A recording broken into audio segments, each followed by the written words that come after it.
একদিন মুরব্বি নদীর পানিতে একটা সোনার টুকরা খুঁজে পায়। ব্যাটার তো মাথা নষ্ট, এতদিন ধরে সোনার নদীর যে গল্প শুনে আসছিল সেটা এখন তার সামনে। বুইরার সাথে ছিল বাঘ নামের এক ভয়ঙ্কর লয়াল কুকুর। বাঘ নদী থেকে একটা পাথর তুলে আনতেই মুরব্বি তাকে আসল সোনা দেখিয়ে সোনা আর পাথরের পার্থক্য বুঝিয়ে দেয়। অত্যন্ত ব্রিলিয়ান্ট বাঘ বিষয়টা বুঝেও যায়। সে আবার নদীতে নামে আর এবার বিশাল এক সোনার টুকরা তুলে আনে। কিন্তু মুরব্বি সেদিকে খেয়ালই করে না। বাঘ মনে মনে ভাবে মালিকের হয়তো ছোট টুকরোগুলোই দরকার। এরপর থেকে ছোট টুকরোগুলোই আনতে থাকে। এর মধ্যে হঠাৎ করেই একদিন বাঘ লক্ষ্য করে অনেক দূরে সাদা ছায়ামূর্তির মতো কিছু একটা জঙ্গলের দিকে চলে গেল। বাঘের মনটা কেমন যেন করে ওঠে। সে ওই ছায়ামূর্তির পিছু নিতেই দেখতে পায় অনেক সুন্দর একটা সাদা নেকড়ে। নেকড়েটি অনেক ভয়ঙ্করভাবে বাঘের দিকে তাকায়। বাঘ খানিকটা ভয় পেলেও বন্ধুত্বের হাত বাড়িয়ে দেয়। কিন্তু সুন্দরী নেকড়ে বাঘকে পাত্তাই দেয় না। এরপর থেকে বেচারা বাঘ দূর থেকেই নেকড়েটিকে দেখত।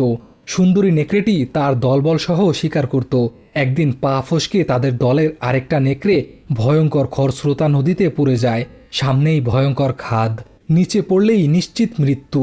কেউ কিছুই করতে পারছিল না। ঠিক তখনই বাঘ এক লাফ দিয়ে বড় একটা কাঠের গুঁড়িকে আড়াআড়ি ফেলে সেই নেকড়েটাকে বাঁচিয়ে আনে। বাঘের এই দুঃসাহসিক কর্মকাণ্ড দেখে সবাই হতবাক। এবার নেকড়ের দল তাকে সঙ্গী হিসেবে মেনে নেয়। এরপর থেকে বাঘ তাদের সাথেই থাকে, শিকার করে আর সময়ের সাথে সাথে জঙ্গলের একটা অংশ হয়ে ওঠে। মুরব্বি বুঝে যায় বাঘের জন্য এটাই আদর্শ জায়গা, বাঘের এখানেই থাকা উচিত। যার কারণে মুরব্বি শহরে ফিরে যাওয়ার সিদ্ধান্ত নেয়। সে সামান্য কিছু সোনা রেখে বেশিরভাগ সোনাই নদীতে ফেলে দেয়। এরপর বাঘের কাছ থেকে বিদায় নিয়ে নেয়। কিন্তু দুর্ভাগ্যবশত ওই দিন রাতেই এক লোভী শিকারী সেখানে পৌঁছে যায়। মুরব্বি বিপদ আন্দাজ করতেই দরজার আড়ালে লুকিয়ে পড়ে আর শিকারী ভেতরে ঢুকতেই তার উপরে আক্রমণ করে দেয়। ধস্তাধস্তির এক পর্যায়ে মুরব্বির বুকে গুলি লাগে।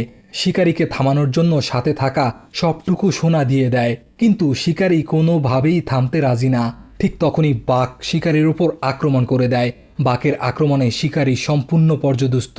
অবশেষে আগুনে পুড়ে মারা যায়। বাঘ মুরব্বির কাছে ফিরে আসে, কিন্তু ততক্ষণে তার শেষ সময় চলে আসে। সে বাঘের কাঁধে মাথা রেখে শেষ নিঃশ্বাস ত্যাগ করে। এরপর বাঘ ওই সুন্দরী নেকড়ের সাথে চিরদিনের জন্য জঙ্গলে চলে যায়।